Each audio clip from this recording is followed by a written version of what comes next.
I am Mary Signorelli. I'm the Director of Flamboyance. And no, I never knew that could possibly be in my future, but I'm so excited that it is. Phil is our spokesbird, and a group of flamingos is called a flamboyance. So I am the director of our flock and our flock in the channel as well, making fun things happen, helping initiatives like this, helping people that are new in the channel kind of find their footing and their ground. And it's time for me to take my feathers elsewhere and let all of this be. That sounds like a horrible send-off. I'm just like so proud of y'all. It sounds like you're like, I'm being forced out, but she just believes. I'm kicking y'all out. Yeah, Mary's kicking us out of the nest and making us do this on our own, which we're very capable of doing. So we're excited. Totally, because with this group, I have witnessed promotions. So job promotions, career movement. I have seen 2 people present for the first time, and a third is going to present at a big conference, a big conference. So it's very exciting. So welcome to New Kids on the Flock. Morgan? Yes, so I like to kick off every New Kids on the Flock, just giving a little bit of background of like what we are and who we are and kind of like how this started. But basically, New Kids on the Flock is a community for new kids in the channel.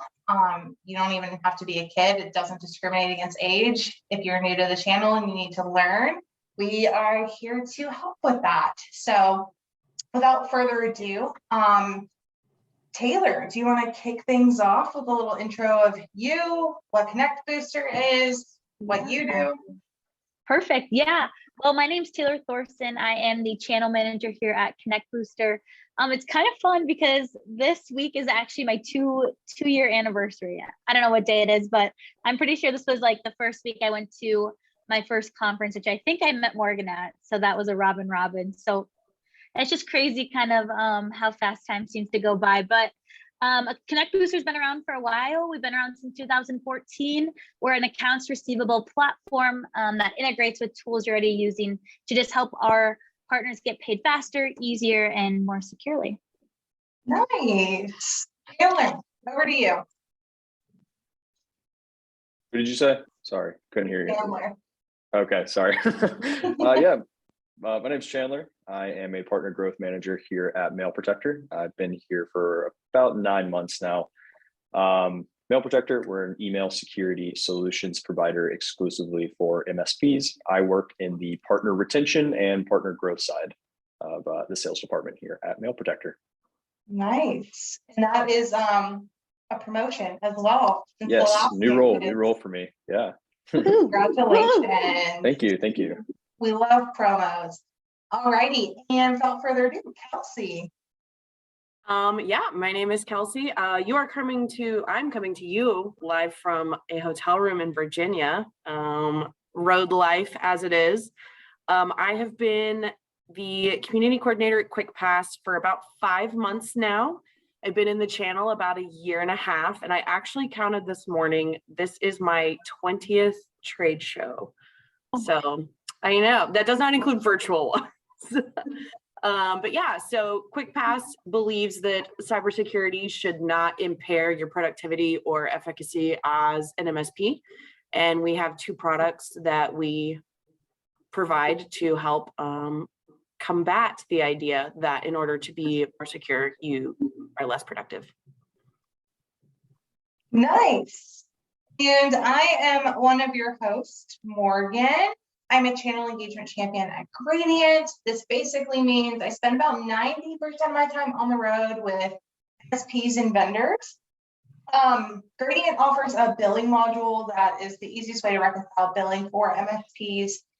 And what it does is it saves MSPs time and money and uncovers lost revenue. So that is our intros, and forgive us in the background, we're just working on making sure that our special guest has her link. So if we are gonna take a moment just to make sure she finds her way in here. If you can, there she is. I'm gonna say it is Ask Me Anything with Ashley Cooper. There she is. Hey. I have a very messy Hey. background. I'm sorry. Don't be sorry. We're glad you're No here. need to be sorry. No need to be sorry.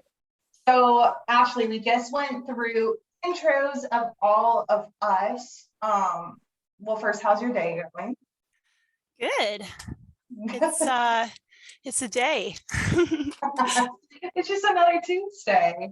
Awesome. Well, if you want to give just a little bit of an intro of who you are, how long you've been in the channel. Obviously, I just gave the gradient pitch, so you don't need to cover that one. So, but maybe what you do, and we'll get started.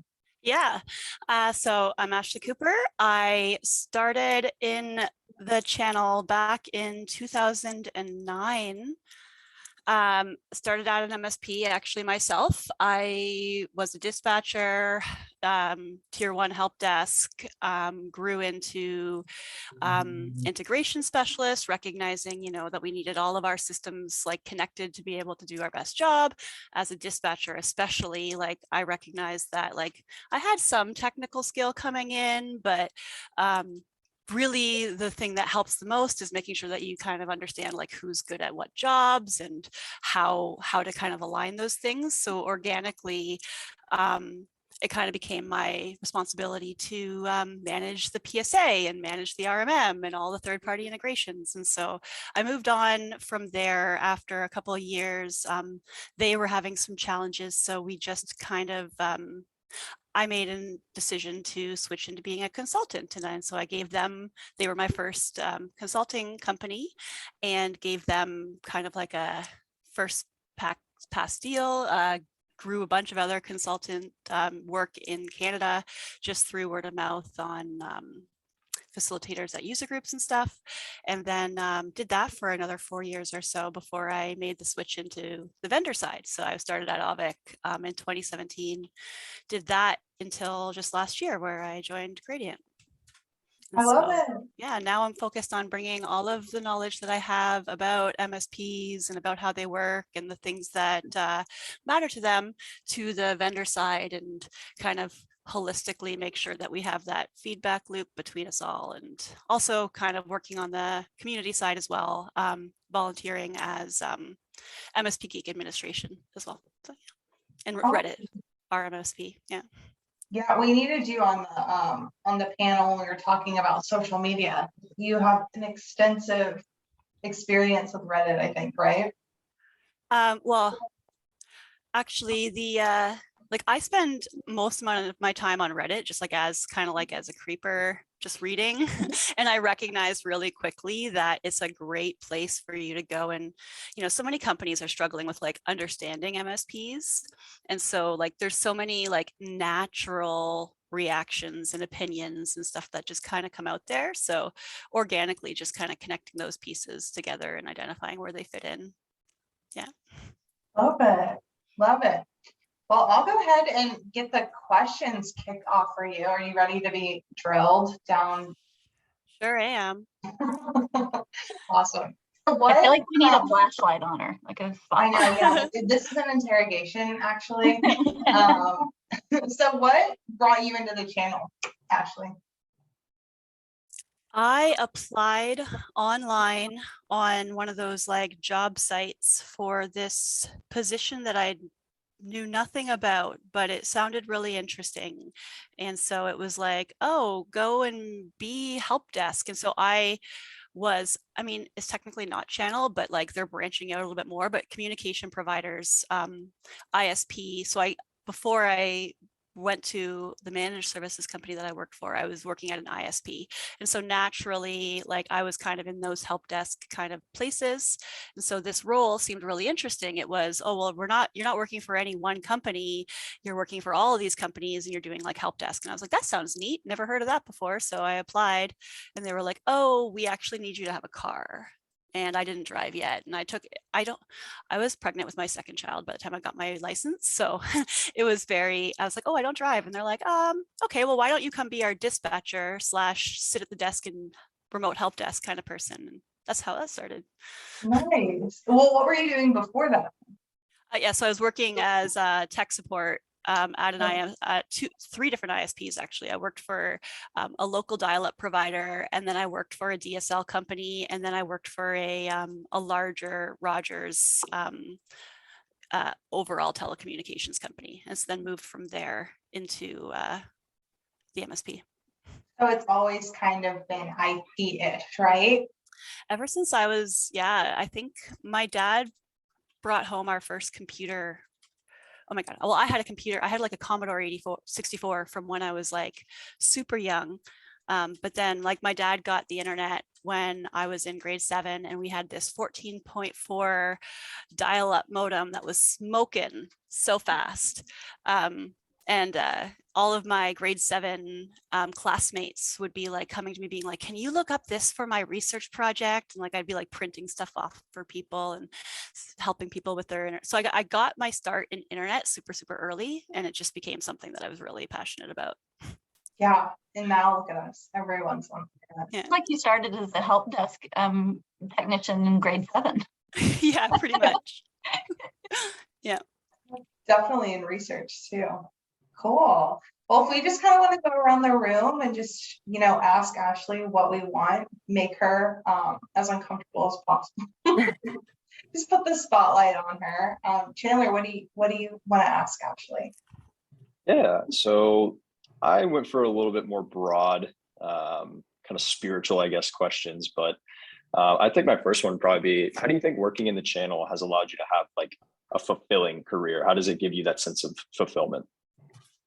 Well, I'm not sure whether this resonates with anybody other than me, but I am super passionate about MSPs. It became something that like, I don't know whether the channel brought me fulfillment or it was one of those like meet in like a beautiful mind kind of scenario, but I love the concept of bringing together the solutions and the needs. And the channel has such an interesting dichotomy between like a vendor's needs and an MSP's. And so I have just found so much area of gray to like spend time researching and investigating around how you can really like help on the vendor side, help understand MSPs, and on the MSP side, help level that maturity up, right? Because there's most of the time the needs, like if I'm sitting in a session as a vendor trying to learn about MSPs and I'm listening to their problems and I'm like, these are no different than our problems.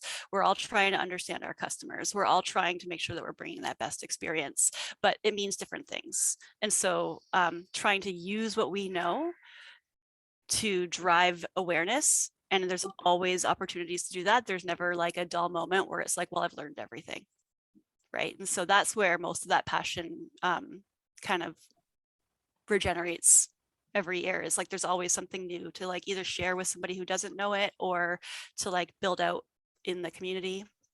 That's, yeah. For sure. That's awesome. Nice. Okay, I have a couple more channel focused questions and then a couple just career questions. So I'll start with the career one first. What is the most valuable piece of career advice you've been given in your time? People don't know what you don't know. I like that. It is probably the piece of advice that I have had tumbling around my brain in almost any position that I've been in. I am very much a victim of imposter syndrome in almost every scenario that I've can envision. But something that, working as a dispatcher at an MSP, like I'm filling out all these tickets and I'm doing these project plans and I'm making sure that these techs who have this very intrinsic understanding of these routers and these firewalls that they're working with, and I'm not even sure whether this is a physical device or not, but I'm typing out the words as if I know, right? And so you assume that you know, and if you don't know, you figure out who those people are internally that can be your advocates to help you.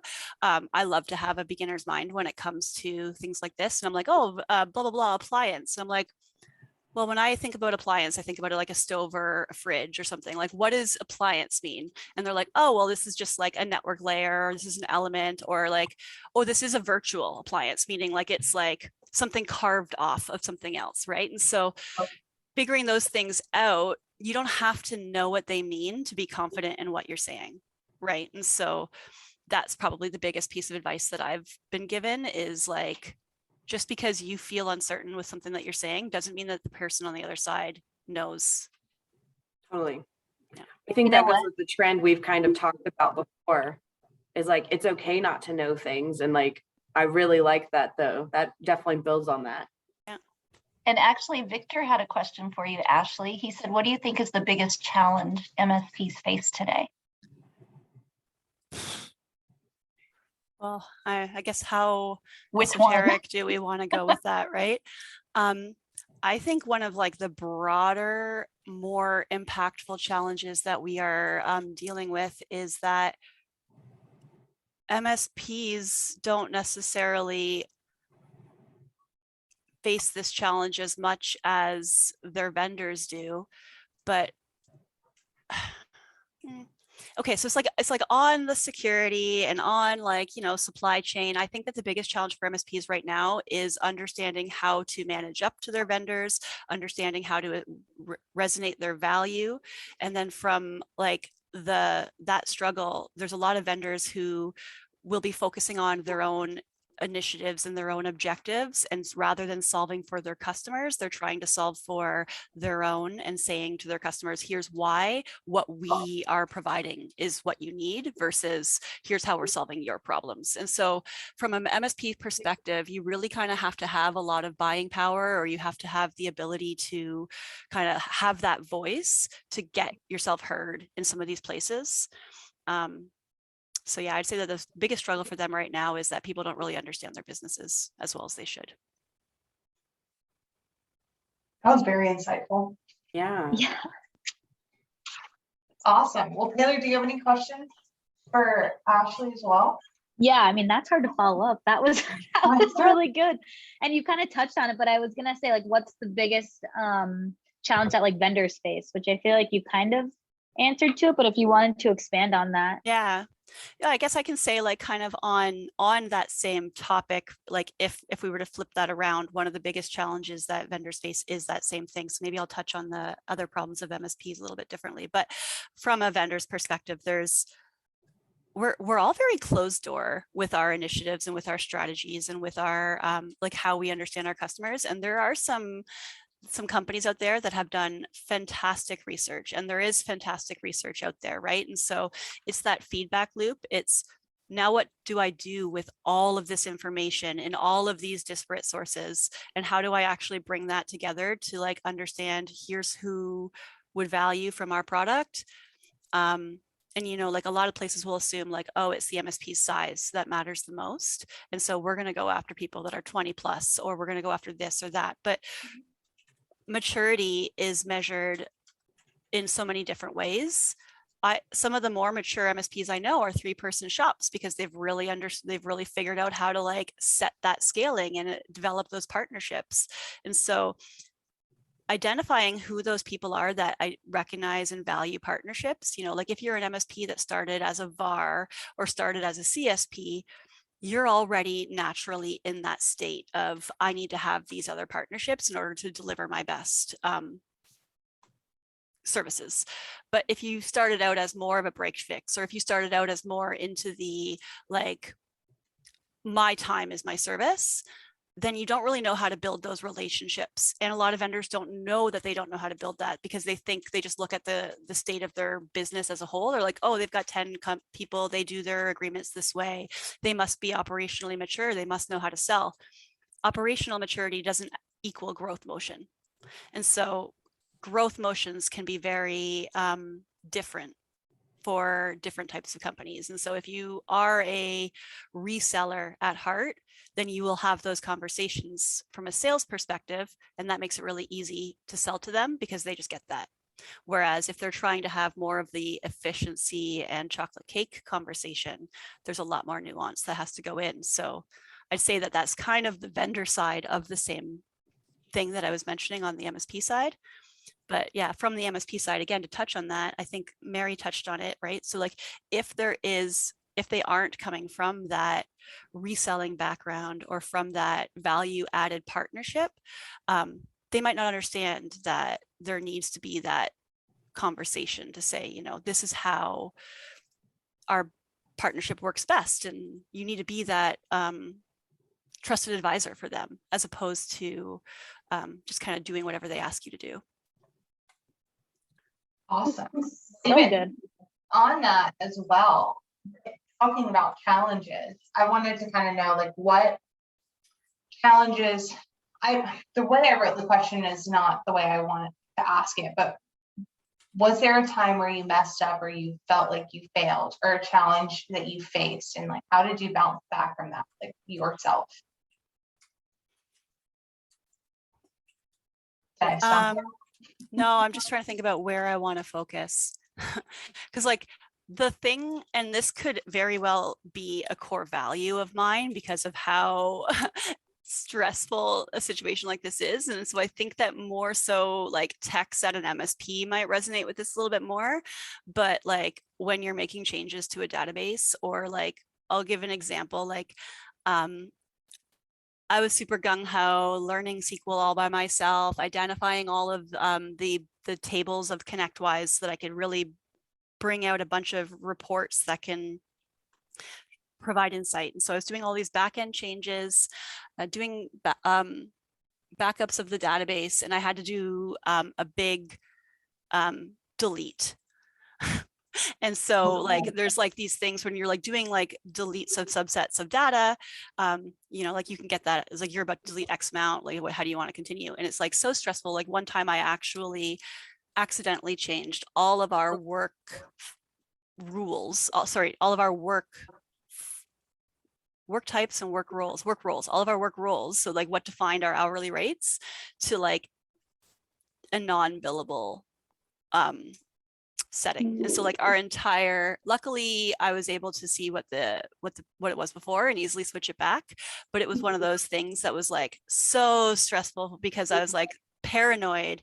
And so now I was like, I shouldn't have, like, obviously I had write access, but like I should, since then I've learned a lot about like, you know, like triple check, quadruple check, like run it in your test environment first, make sure it works.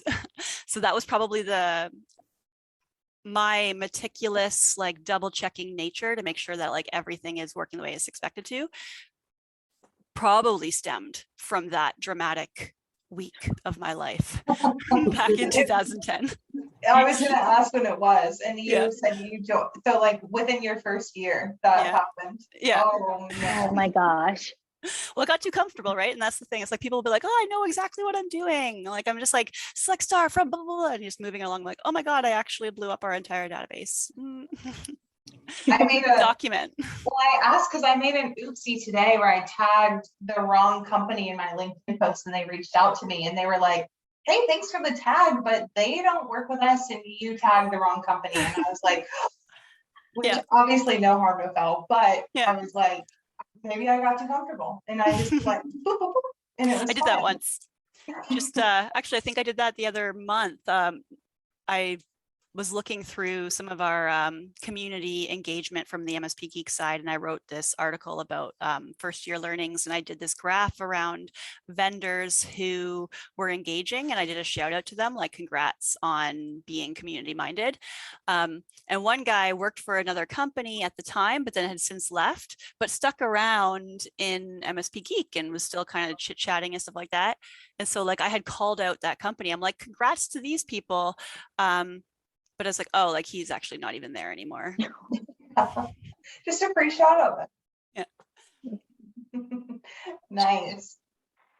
Yeah, I can go. I got another question I definitely want to get across. And this is kind of more in terms of your career, Ashley. You know, when you first joined the channel, what would you say were some of your hardest challenges, and even just in getting started? Well, my natural inclination is to see challenges as an interesting thing to solve. And so if I'm not being challenged, or if I'm not experiencing challenges, I don't really kind of get bored.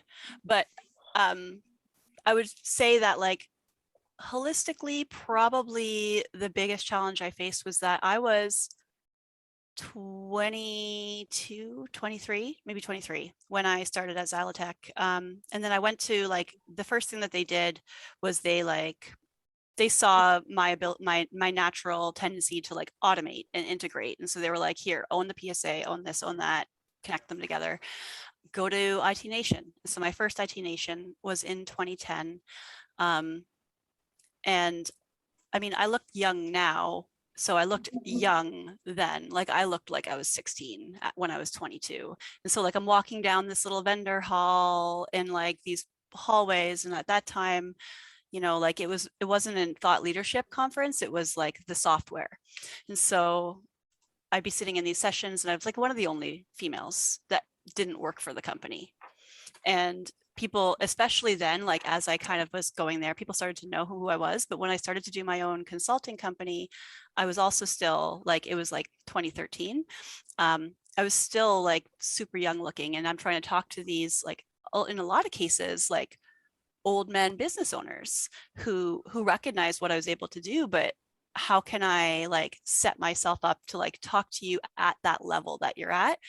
And so that was a challenge to kind of learn and like set myself up from like instead of me being like this like junior level doer at a company, being grateful that they sent me to an event, and now I'm just like wide-eyed, like amazed, to, oh, now I'm an expert in this and you should listen to me, and so it was difficult to kind of align. Like obviously you can't use the same language, unfortunately, as like a man can in a very similar type of situation, but like figuring out how to play that was a really interesting challenge for the first 5 years or so. And then I didn't feel like it was an issue anymore. I just either that or I just got used to it. I don't know.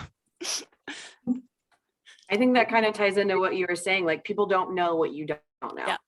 Yeah. Exactly. I kind of have the opposite question to follow up with that. What has been the most exciting change you've seen in your time in the channel? I think we're experiencing it right now. Yeah. I think that the concept of security not being a product that you buy, but being a mindset of everything you do is very much a very challenging and interesting approach, right? So, you know, we're starting to see like SSO is like a super high requirement. In order for you to be SOC 2 compliant, you need to have all of these things in places. And some of these vendors are trying to like catch up at the same time, right? But like as a mentality, security shouldn't be something that you have to pay extra for. It shouldn't be something that you have to like have separate conversations about. It should be part of everything that you're talking about, and it should be part of everything that you're doing. And that includes making sure that you're picking vendors that aren't taxing you for your SSO, right? And so like that's an interesting thing. I think like vendors are starting to realize like, hey, I shouldn't be charging extra for my SSO because this is something that should be incorporated into everything that everyone's doing. And other people being like, well, how do I balance the effort and the work and the value? And so that's kind of that point where I was saying about MSPs not necessarily knowing how to like price or value themselves to have those conversations. That's kind of like an example of an immature vendor who isn't quite sure how to value that holistic package and say security should be in everything you do. So I say that in terms of like what's really interesting right now, I'd say that's the one that's like super interesting to me. Just seeing how everybody's going to play that. Yeah. Yeah. I like that. Thank you. Oh man, I feel like I'm thinking the same thing you are, and then I'm like, oh dang, she just asked my question. Okay, I'm gonna do a fun one. I'm gonna switch it up. Since you've been in the channel for quite a while, what was your favorite event you've ever attended? Like ever? In all existence. Can we like categorize that like best for this, best for that? Yeah, absolutely. Absolutely. So as an attendee, I love IT Nation. It's been my go-to. I think that they do such a good job of defining the the tracks and giving you enough time to like do the things that you want to do and giving you the breaks and having like the specific sections. They've kind of like crystallized that. So as an attendee, I love those sessions. As a vendor trying to learn about my customers, I love Exchange. Exchange is so cool because it's not just for them. When I would go, I would literally sit in on sessions the entire time and just learn, right? And they had somebody come and do a keynote about, actually it was the chief marketing officer of the Golden Knights came and talked about how they revamped their entire brand and how they used like humanistic passion to drive engagement. And I thought that it was such an interesting way to connect an industry that has nothing to do with hockey. But yeah, it's super interesting. I think that, so Exchange I love. And then obviously IT Nation's been my home since 2010. So That's a little piece of your heart there. Nice. That's Actually, awesome. I'm currently at Exchange Security, so it's funny that you say that. I also quite enjoy it. Such a good, like the people, the quality of people who are there, the passion they care. They're so really interested in talking to you too. Like they're like, as like the more mature kind of people who are there, they recognize that the more I talk to these vendors and explain my businesses to them, the more they're going to understand and do better for me. And so they're so open to talk to you. Like I would always do a thing with Exchange where like I wouldn't even necessarily go to like stand at the booth. I would just be there to talk. Like I'd be like, are you going to be there? Yes, you are. Okay, let's connect at this time. I want to interview you, or anything like that, right? It's just so like you get so much insight. And they have baby sloths. Apparently IT Nation, yeah. Oh, are we talking about Exchange or IT Nation? We're talking about it all. All of it. Well, I want to go to the one with baby sloths. I think that there's a small petition to get us to bring flamingos as well. It's like an actual live event. So What's baby sloths? Des said there were baby sloths at IT Nation. Oh, Were you not there that year? Maybe I just didn't see them. I've been there every year. She was sitting in the sessions learning. Yeah, probably. The year it almost got shut down. The year it almost got shut down. Was that like the Orange County police had to come and like shut down the bar? That was a fun. Oh, because there was a hurricane. Oh, A natural disaster. not what I was talking about then. I would have more concerns if you couldn't catch up with the sloths. That would be very concerning. Okay, well, I'll keep it on the fun topic. It's kind of fun. How did you learn to balance your work and your home life? And we can look at this when you worked in an office, or we can look at this as well as like when you work remote, because I think that that is definitely more challenging, is balancing home life when you're remote. I think the harder point is how, as a work obsessed perfectionist, do you balance home life into your I find I have a very unnormal answer to this question, and it's that I recognize that there's sometimes when I have an ability to do great work, and there's sometimes when I don't. And one of the things that, you know, starting out when I had started at Avik really helped me with was they were like, we don't really have a set schedule.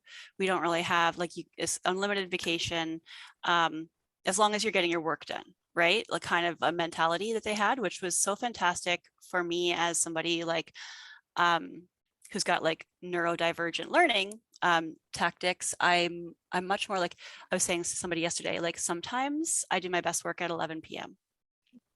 Sometimes I need to be able to spend a couple hours in the afternoon bringing my son to a doctor's appointment. And so like I take the approach of where does my time make the most sense, and if I need to take some time off during the day, just like my kids are also like they were schooling from home, it's summer now, so like sometimes, like I'm sure that like Mary and Morgan, you've both seen me, like I'll be online in the evening working because that's when nobody else is like needing me for anything. I'd just be out on the deck or whatever. But then during the day, maybe I'll be off doing something or helping my kid with his school or whatever. So like I like to choose my hours and get my work done based on knowing what my schedule needs to be and also knowing when I have things that are due. And then figuring out where my time makes the most sense from there. Do you find that it's easier to do that remote or when you were like Oh yeah, I guess. in? It's way easier remote. I find that the struggles that I have with remote are that they like I'm very much and I'm happy just kind of like crawling into like my little dungeon area and just like staying there forever because like so many of my friends are online anyways and like I can just chat in a community all day long and feel like I've received like the social interaction that I wanted, right? So my biggest problem with not going to an office is that I don't really have an excuse to like get out of the house. But in terms of my work-life balance, it's night and day better to be able to just crawl out of bed and roll into my office chair and roll off into the living room if my son needs me for anything. You're telling me you don't get up, get ready, fall gown ready all day, every day? No. Just kidding. I don't think any of us do that. Well, that's next month's topic is working remote and what it actually looks like. So it's good to know that it's not just me that does that. Yeah, I was gonna say, I forgot this morning that this was happening. So you're like, I'm just lucky that you guys don't have me in my like Santa PJs right now, because that's usually how I'll be sitting here. Hey, Christmas in July. I like it. Yeah, we're almost there. It's almost the 6 month. Yeah. Oh, we are. Oh my gosh. Yeah. I might jump in one more time. So you're talking to people who have either only just barely done their first, public speaking presentation, anything like that, or they're a couple in, and you obviously speak very confidently and your knowledge is there. How did you become such an engaging speaker? Is that something like you kind of always just possessed, or is that something you felt like you had to kind of work towards? Well, thank you for saying that you think that I am an engaging speaker. I don't feel that way. So that's an example of the people don't know what you don't know, or fake it till you make it, because like I'm apprehensive about like situations like this where I'm just going to come and chat with people is like I learned really recently that I'm just suffering twice by stressing out about it beforehand, because like there's nothing that I can like, it's not really a preparation for a casual conversation, right? But when it comes to presentations, I realized that I'm not a great natural presenter. It's not like somebody could hand me their script with their voice and their tone and I would be able to do it. I recognized really quickly that I needed it to be my own tone and I needed it to be my own flow. Otherwise, no matter how much I know the words, I would still be looking for them and reading them one by one. I couldn't stop myself. I'm analytical that way. But in terms of the confidence, like I was the share facilitator for the IT Nation Share, or like the user groups, ConnectWise user groups from back when I started at Xylotech, so 2009 all the way, and still to this day doing it. But that really helped because it was micro doses of having to be up in front of somebody. It was just kind of coming up at the beginning saying, welcome, intro, here's a few slides, housekeeping, here's who we've got with us, and then coming up in between. So I say like facilitating and moderating conversations was a great way to kind of build that confidence, because the spotlight isn't on you and you kind of you're just there to help move things along.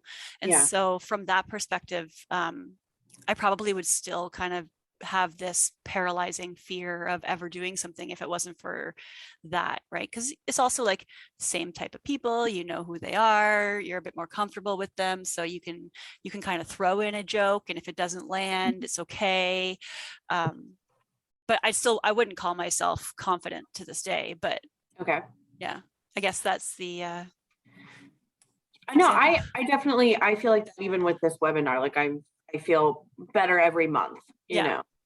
Yeah, my first month I was freaking out. I think I like turned everything off at like 8 a.m. so I could just prep. And now I like rolled up and I'm like, oh, Ashley will come when Ashley comes. Like, it's all good. Like we're Ashley thought it fine. was Ashley thought it was tomorrow. It's fine. See, and you rolled right up and we were like, oh, I would be freaking out. Like that's Well, that's why I'm like apologizing for my background. I was going to have this all cleaned up. no, I mean, I think you have all of your badges, I think, from I how got many so shows? many of them. Is that just this year?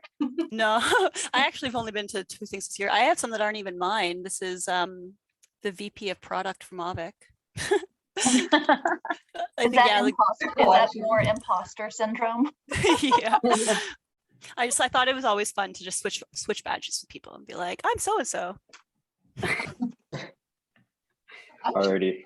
I've got another existential career question for you. Sorry, those are the type of questions I like.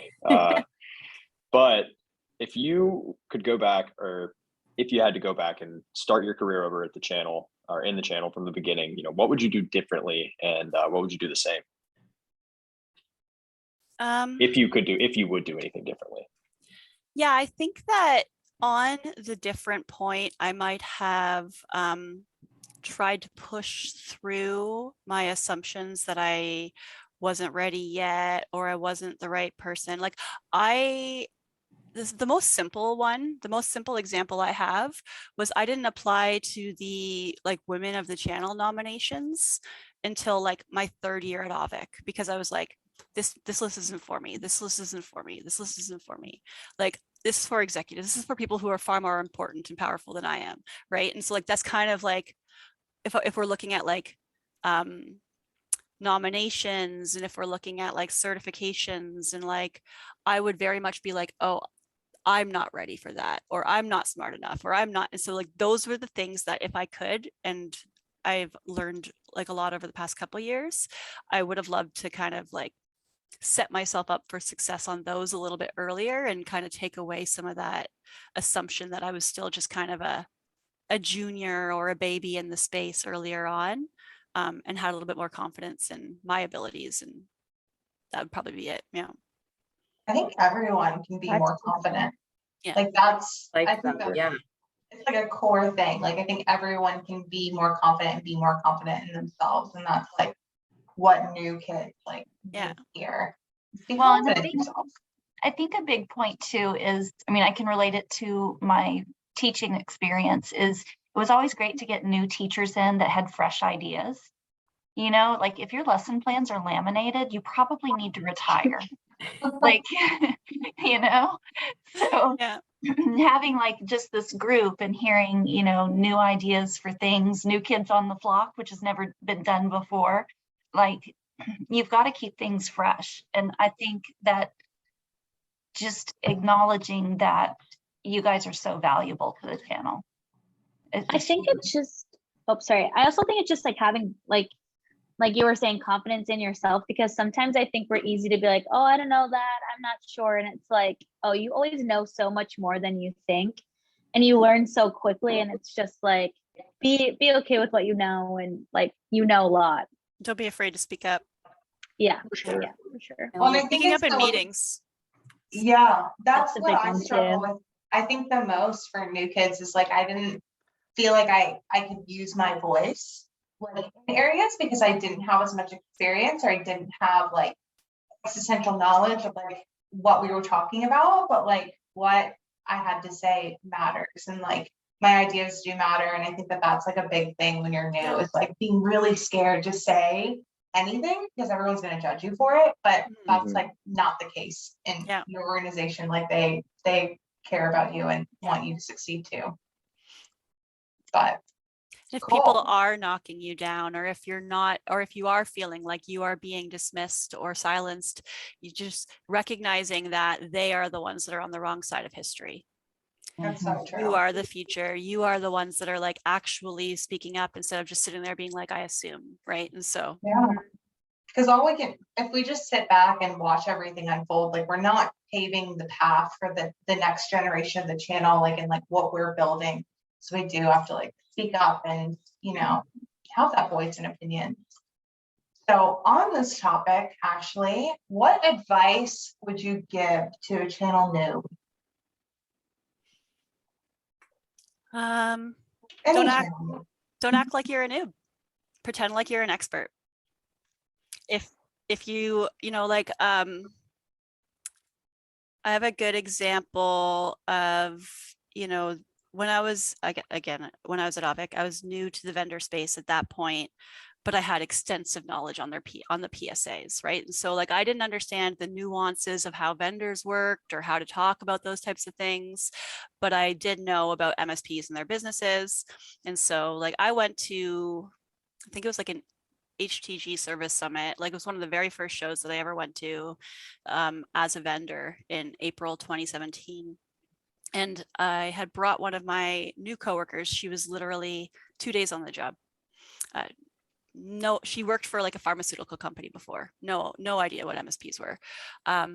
But like we were just kind of chatting on the plane, and I was like, okay, well, like the people that you're going to be talking to, like, the way that our product works is that we piggyback off of this other thing that they do, being RMM, right? So if you have an RMM, it's not so great at monitoring your network. So we do that network layer on top of that. Here's a question that will help you guide that. Like, how many endpoints do you have? She had no idea what an endpoint was. No clue. But just was like asking the question, right? Like, how many endpoints do you have? And then like you start to hear like the similar types of like answers, and then you can go, okay, well now I know, like if you say 500 to whatever, I'm going to say, well, what RMM do you use? And then I'm going to say, so like just kind of figuring out what those, like asking questions makes you sound smart. Mm, I like that. that's so true. I kind of on that, there's a saying I have always like tried to hold close to my heart, is that the silent student learns nothing. And I love, like, I always remind myself, like, asking questions is good, speaking up is good. Totally. Mm-hmm. Yeah. I And because like you could like not even be giving somebody an answer, but just you're literally like being their human workflow, walking them Right. through the steps, right? And so it's like you don't even need to know anything to do that, other than like, what is the unknown? Let me ask about that. And that's Well, how and I've then- learned most of what I've learned too. Yeah.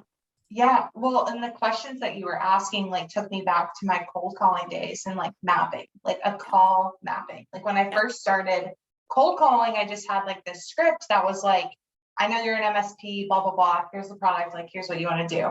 And I didn't really get anywhere. I didn't really learn anything. And then I went to my first trade show that Taylor went to as well, the Producers Club in Q3. And I was forced to ask questions to people like in person. And then when I came back and I was on the phones again, I was like, all right, I'm going to actually map it out and like have these questions. Like, I want to answer that. I want this answer. I want this answer. I want this. And that was like what made me learn. Like Mhm. the product made me learn more about MSPs, and like what they needed was by asking questions. So that's Yeah. totally true. You don't learn Exactly. anything by just sitting there and just talking. You have to ask. So Yeah. And I think it's super important for the newer people as well. Like, don't be like, when we say don't be afraid to ask questions, don't be like, oh, I don't want to be that guy that's like, or that girl that's going to ask questions, at the end of a meeting or something like that. If you have something on your mind, like, feel free to speak up, because I know that was something that I was like when I first started at Mail Protector. I would have questions, and they'd be like within the last 2 minutes of the meeting, I'm like, oh, I really don't want to keep anybody here. Like, this was already an hour-long meeting. But now I've realized it's better to just get it out there and say it, because more often than not, it's going to come back and you're going to be like, wow, I really should have asked that, because now I'm in this predicament and I needed an answer for it. So it's been 6 months, so I still don't know what an RMM. I've got to figure that out. No, it's good. Yeah, asking questions, being confident, all the things. I think I used to like write notes. Like if people would say like a word I didn't know, I'd like write down notes and like go back to Google, because I'm like, crap, like I don't know what any of this means, but like quick Google search, you can educate yourself pretty quickly. Yeah. And all the acronym too that are industry specific. Yes, like it took me So forever many. to figure out what a PSA was, because every time I looked it up, it was public service announcement. I could not figure out what a PSA was. It was funny for me coming to a vendor from an MSP, because BDR meant something so different to me. When I would hear it, I'd be like backup and disaster recovery. And so like when these other, like when I'd be meeting with like business development representatives, like that was what BDR meant to them. And so it's like, oh, what BDR do you use? And they're like, or what do you do for your BDR? And they're like, I think we changed the term now a lot more. Like it's not BDR anymore. I think it's just disaster recovery or whatever. But that was something that was like, yeah. Oh, thank you, Des. That's fun. I like that one. I actually, Taylor, I was thinking too, I'm very much so a physical note taker. I write things down, and my notebook from when I started in the channel, like I had like list of things to Google, and it would be like, I remember the very first one I wrote, MSP. I was like, I don't know what this is, and everyone keeps saying it. Yeah. But PSA and RMM were on there too, for sure. MDM, BYOD. Yeah. Mine was SIP trunk. I was like, Yeah. Bones. I think I told Morgan I thought a SIP trunk was an elephant sitting by a pond. I still don't know what it is. That's the thing, right? It's like, you know how to use the words. Doesn't mean that anybody knows that you don't know what it means. Totally. Yeah, exactly. Well, we are in our last 5 minutes. So are there any additional questions you guys have or anyone in the chat that you want to ask Ashley? If you want to send them in the Q&A or the chat, either way. But Taylor, Kelsey, Chandler, y'all got anything else?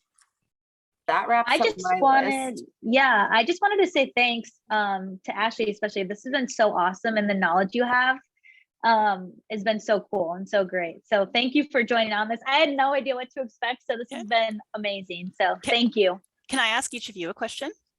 Absolutely. Oh boy. I want to know, what is your kind of like your career path aspirations for your future, and what channel leaders can do and help with to help you along that path? Ooh. Oh, she asked the hard questions. Yeah, that was a loaded one. I'll go first. Go for it.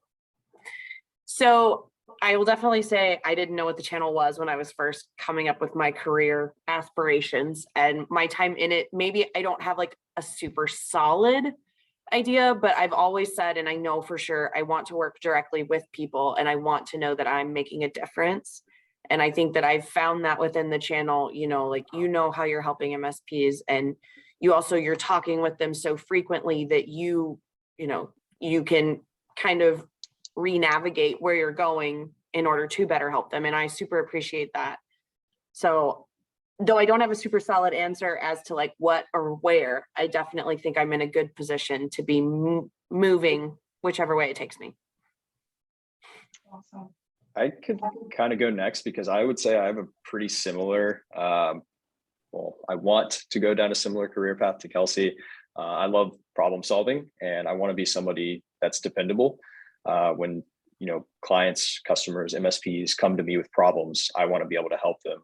And that's such a rewarding feeling I get. And, that one, even the first question that I ask you, Ashley, is, how do you get fulfillment from the channel? So far, even though I'm super new, that's how I get mine, is just like being that dependable person that others can come to and when they have a question and I have an answer. So as for how leaders can kind of help us, I would say, just being straightforward and not beating around the bush, to be completely honest, being like, hey, like, honestly, this is how, and also describing your own personal experiences like you did, Ashley, just like, hey, this is what I did.